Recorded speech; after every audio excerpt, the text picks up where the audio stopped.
મહાનગરપાલિકા દ્વારા દીવાનપરાથી ખારગેટ સુધીના વિસ્તારની અંદર પ્લાસ્ટિક અને સફાઈ ચેકિંગની ડ્રાઈવ યોજી હતી, જેમાં વેપારીઓ પાસેથી દંડની વસૂલાત કરવામાં આવી હતી।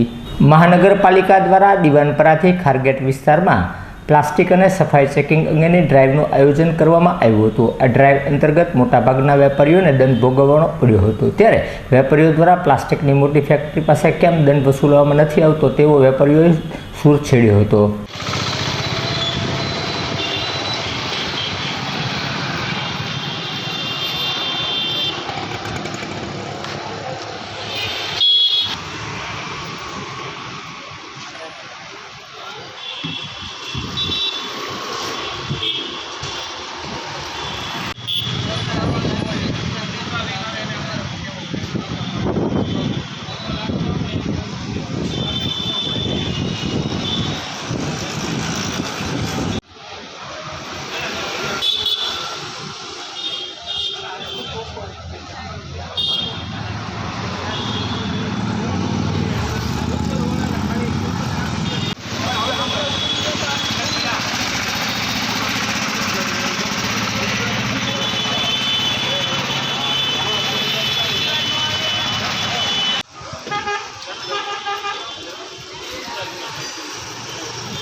તમારા દુકાન આગળ તમારા ચોકે રાખો।